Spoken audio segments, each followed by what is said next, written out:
A lot of people will be hitting the road this holiday, and before you do, our car guy, Shahei of Mazvo Car Care Center, has some tips for us to be safe on the road. Good morning, Shahei. How are you? Good morning, Brad. Thanks for having me, my friend. I'm doing well. I hope you're well and ready for Thanksgiving. I am well because I just saw that President Biden is going to be releasing some of the oil so we can have some lower gas prices, because that's what everyone was worried about with gas prices going up and filling up. So yeah, I'm liking that's going. But let's talk inspection, because that is the things we need to be doing before we hit the roads to see Grandma. Absolutely. First thing you need to do is obviously have your auto repair mechanic do a quick once over, call it a trip check. If you recently had an oil change and you were just there, you can do some things yourself. For instance, the wiper blade, it's very important. Just go grab the arm, pull it up, and make sure that it's pliable, the rubber. If it's peeling off, it's time to replace the wiper blade. If it's nice and pliable, you're good to go, because you never know if it's going to get rainy or a dust storm. Batteries are very crucial as well. If you have a battery that's more than 2 years old, you should replace it, especially if you're going to go for 3-4 days or up north, because sometimes temperature and ambient pressure will shock the battery and it might fail even though it was good here in the valley. Every battery's got a little sticker, so that'll tell you 7 of 18 or whatever that is. That way you'll know, okay, we're 21, it's real old, we should replace it. So I like that. And again, it's all right to give the mechanic a call. He's waiting for you to do the check and everything, right? So yeah, well, absolutely, yes. Yeah, and Shai, we don't want to do this, but we do need to prepare for emergencies, don't we? That's crucial, because you never know, anything is possible, God forbid. An emergency kit is important. Basically have an extra battery, have your flashlight, first aid kit, blanket, flares, power bars, all the essentials that just keep it in the duffel bag in the back of the trunk. You never know, extra water as well. And get a little cheat sheet and write down the numbers of your doctors, family, and friends, because we all have cell phones that might fail and you're not able to access it. You've got that cheat sheet with the numbers, because I can't remember any numbers, but it's good to know, that way you can contact who you need to. Okay, I like this, that you're bringing this up, because I know I'm older than you. I know you're only 25, 26, somewhere around there, kid. Give or take. Around there. But I am used to just driving around and trying to find the best gas prices and find out where they are. But you're saying, stop it, get an app.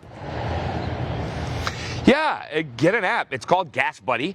There are 2 apps, actually, Gas Buddy and Waze. I'm sure everybody knows about Waze. It's the Gas Buddy will tell you the nearest, not necessarily right now with the prices, the cheapest, but it'll tell you the most convenient fill-up station to go to in your route. And then Waze will help you also tell you where the gas station is, but it will also say, hey, by the way, if you're going to have something to eat or you're going to see something sightseeing within the area, this is the route to take. It's quicker and faster. So technology, that's the way to go. So, okay. I like this next one we're going to talk about, and this is very important, and I'm going to put it out there to the ladies, and that is, I say after 6:37 in the evening time, do not give us a honey-do list when we have to drive the next morning. Am I right? Very true. That honeydews can tire you out, because you really need sleep. Sleep and hydration is crucial, because your body needs to get ready for that sitting of that steady 3, 4, 5, 6 hours that you're going to drive. You need to be alert. You need to be pay attention. So sleep and hydration, very crucial. I like it. This is so important that you're telling people, and that is, let's stop playing Frogger to get to, of course, the holiday meal safer. Yeah. Absolutely, because Frogger, people don't realize that it also is very addicting. If you see someone playing Frogger and you're like, oh, he's found the fast route, look, he's going faster than me, you'll follow. And all of a sudden you've got 2-3 cars doing that, and then all of a sudden you're going to have to stop, or the person in front of you, and you're asking for trouble. The big trucks that are there, they're supposed to be on the right side. Just pick the center lane and stick with that. Playing Frogger isn't going to do you any good or get you there faster. In fact, it's just going to put you at higher risk for a possible collision. So, all right. Other thing too, I might get in trouble with this, but I'm going to go and say it. But every neighborhood is not a safe neighborhood, or it's okay to leave something in the backseat of the car when you go in, because we know that people drive now to different neighborhoods to steal things. So where's the safest place to put stuff? Yes, not only neighborhoods, but imagine if you've got the car full of stuff and you're going even through Christmas coming up, you've got gifts or personal items, laptop, phones, put everything in the trunk. Because when you're at that rest area, believe me, there are thieves that are just waiting for you to go to the restroom so they can scroll and look and see what's inside the car, break the window, or try and open the door to take it, and you come out of the restroom thinking everything's fine, and they pretty much stole everything. Yeah. So keep everything in the trunk. And if you have an SUV, throw a blanket over it so nobody knows what's in there. I like it. All right, we got 2 more left here, very important. One is to of course, combat fatigue. I didn't realize, I never thought about this, but in a way I kind of like, want the car to be cold, and I always wonder why Dad had it cold. Yeah, cold is crucial because it keeps you going, your blood vessels going. If you keep it nice and warm and cozy, you're going to get drowsy.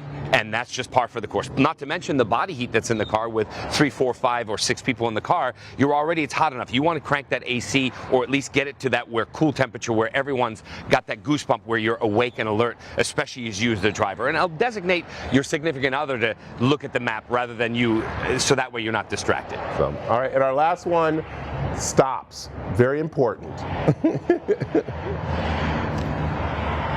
Yes, stops are crucial because you want to make sure that the good trick, the little hack is, I know that everybody likes to do sightseeing or, oh wow, let's stop and take an Instagram picture or whatever the case may be.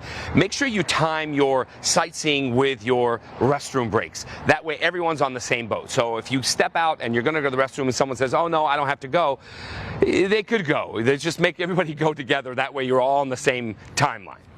And so you're saying, Dad, let's make those stops instead of saying wait until you get there or throwing them a can in the back seat. Yes, when you have to go, you tell them, you pee now. That's it, pee now. That's it, it's over. I love it. Shae, of course, you are ready for people to take a look at the cars, for trips and everything. Tell them where they can get a hold of you. 4610 North 7th Street, right south of Highland on 7th Street on the west side of the road. And the website? And the website is mazvo.com. Perfect. Thank you, Shae. Again, car Thank you. tips right there for the man, the myth, the legend that helps us stay on the road safe and make sure our cars are taken care of.